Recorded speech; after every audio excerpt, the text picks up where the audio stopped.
All right, if you just joined us, it's still Journalist Hangout. I still have Paul Dada right here and Kaidi Ladedi. So let's move straight to our next conversation.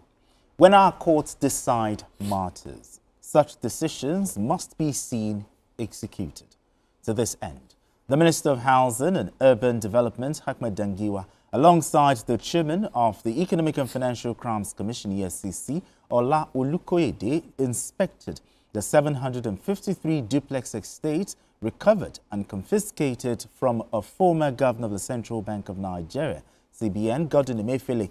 In a statement, Dangiwa revealed that the ministry will begin immediate technical assessments on the buildings before completing and listing the units for sale to Nigerians via the already active Renewed Hope portal. The estate is now set to be integrated into the federal government's National Social Housing Program, forming part of President Tinubu's broader agenda of affordable housing and responsible governance. The estate, which spans 150,500 square meters and includes duplexes and various other apartment types, was recovered following a final forfeiture order granted by Justice Jude Omugweze of the Federal Capital Territory High Court, Abuja, on the 2nd of December, 2024. All right, Kaidi. Yeah. I mean, I heard someone say this, that when Emefiele was doing this, he didn't know that he was doing a national project in this. I mean, but funny. This, let's not kid around. This is a landmark recovery by the EFCC. But now that they've gone round, inspected, handed over these duplexes to the Ministry of Housing, the big question is, should ordinary Nigerians be hopeful that, hey, this house can actually come to a son of a nobody who knows nobody? Okay, so as much as you want to jump my first response, permit me to mention it. Now, listening to this story, remembering how this story broke and everything that surrounds this story, it does not give me any form of happiness. It doesn't give me any form of laughter. Really? It gives me a very deep pain of how wicked, how heartless, Nigerians can be. Some Nigerians can be, calling it what it is. For him to even say that, let there be no final forfeiture, because he owned up. Yeah, he tried to. You understand? Exactly. So we are not speculating again. That was wicked. What on earth was he looking for? The height as of a CBN governor, it is not in there. So my first worry is, I'm not too sure whether EFCC has filed a case on this matter. Okay. Because it's not enough to recover this. There should be a fresh charge. You understand? On this wicked act by the former CBN governor. Okay. I don't want to even remember how he was so wicked to us as Nigerians over the Naira redesign. That's another issue. Or recoloring, according to BK. Recoloring. So this is the first issue for me.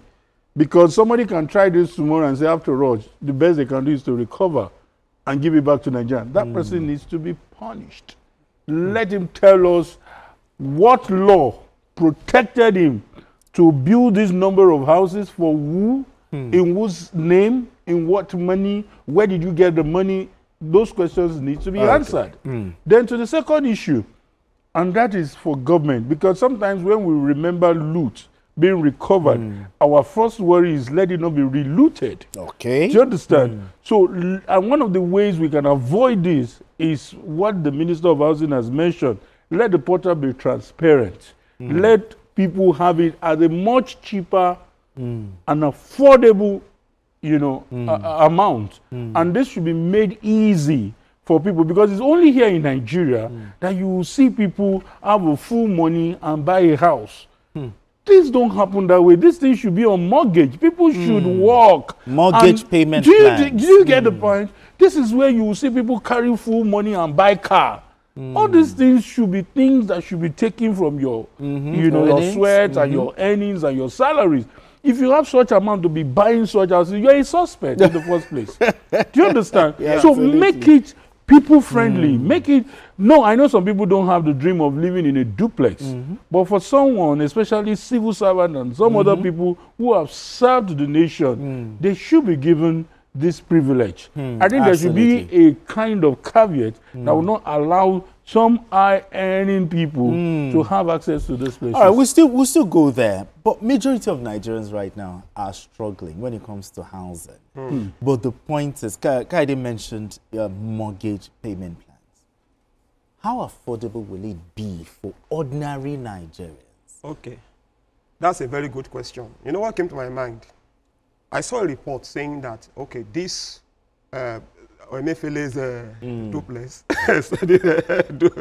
estate, it's going to now be, placed under the Renewed Hope housing scheme. And what's the Renewed Hope housing scheme all about? There's a plan to construct 100 housing units in the 774 local government areas. And what's the plan? The plan is that 80% of the houses, anybody can get it with 1/3 of your salary. If you, for example, you can deposit, if you're earning 30,000 naira, you can pay 10,000 naira, and then it becomes yours, mortgage system. And then 20% of the units will be given free to people who are very poor, who are very vulnerable. Now, I expect something similar to happen with this project. This recovered.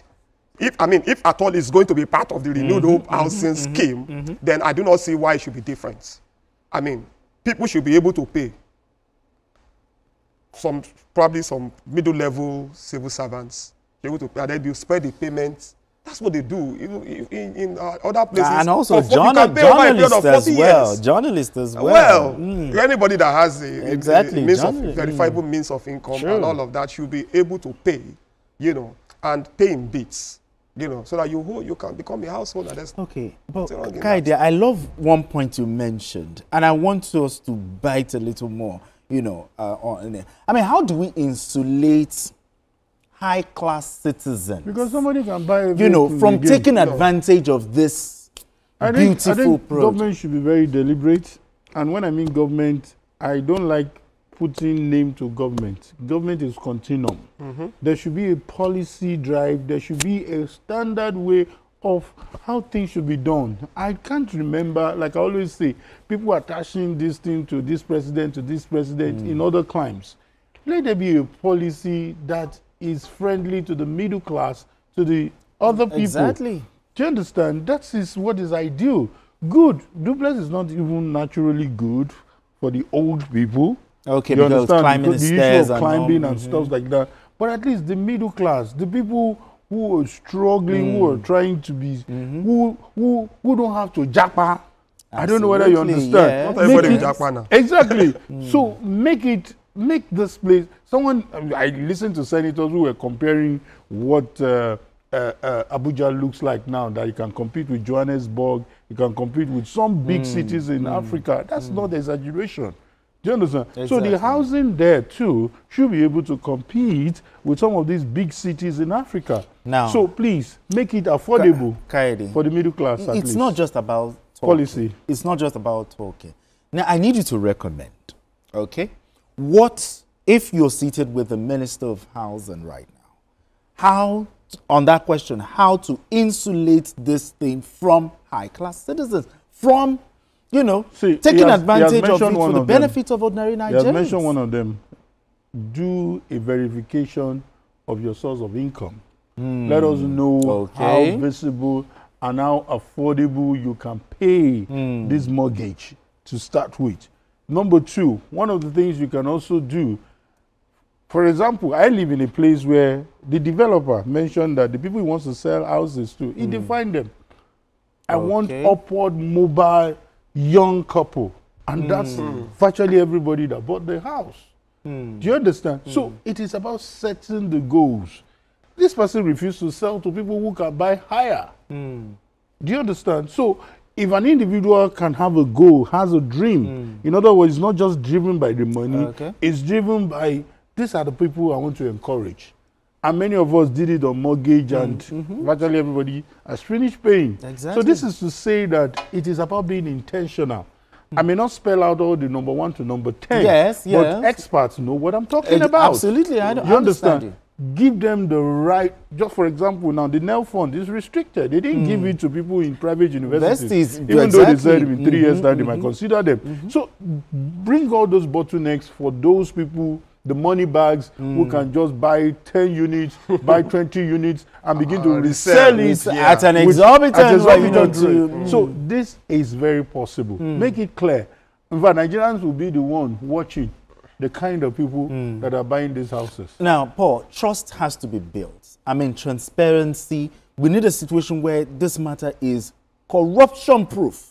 Now, how do we insulate, just like what I asked, your thoughts? It goes without saying that it must be corruption-proof. Because time and time again, we've heard of, for example, in Lagos, we've had accusations of a market being demolished and being rebuilt, and then people are selling it to the big wigs who are reselling and all of that. We just have to be very intentional, like you said. There's no rocket science to it. It's just about defining the population you want to sell this to. Then make sure that the process of purchase is very transparent. If there's a website that is dedicated to it, if there's anything they have to do, make sure the process is transparent. Now you talk about websites. If there is, if there will be glitches, hold on. Of course, we have also had. Okay, look, I get scared when it comes to website. You know, you can't spell out the steps. Okay. Now, but all we are asking for is transparency. You understand? All we are asking for is transparency, and it is not just to say it. It is for Nigerians to see it. And it has to do with determination. Look, there's something I know about, for example, the FCC minister. Okay. You may say it's very brash, but it's not somebody that it will allow you to have his way if he decides this is the way to go. And look at the way he has been talking about some civil servants there, how they have been. You know, I've been dealing with some civil servants. They are, you know, their ineptitude and apathy towards work. I mean, he's that kind of man. You know, he's a very determined man. Yes. Look at what he has turned FCT into within a short time. It's about these things are doable.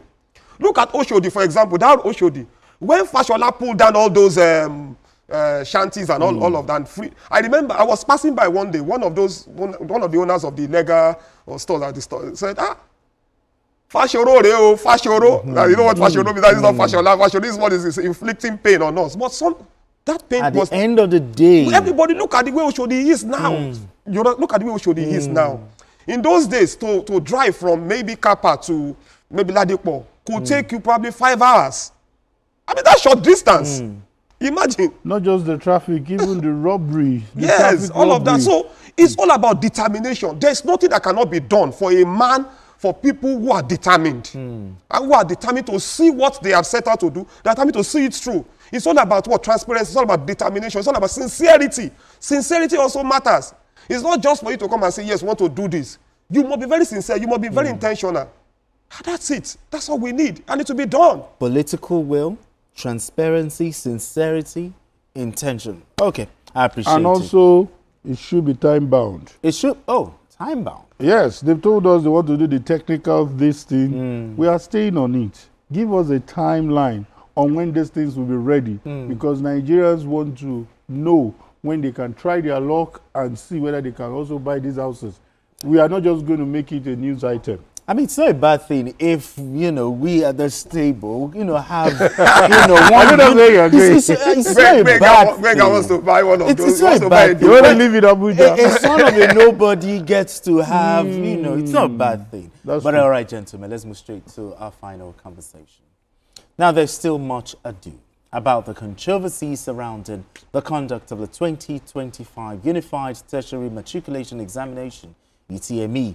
Now, the Joint Admission and Matriculation Board, JAMB, has announced a fresh round of mop-up examination to accommodate over 5.6% of candidates who missed the just concluded UTME. At a meeting in Abuja, the Registrar of JAMB, Professor Ishakulede, stated that the initiative will cover all affected candidates, regardless of the reason for their absence.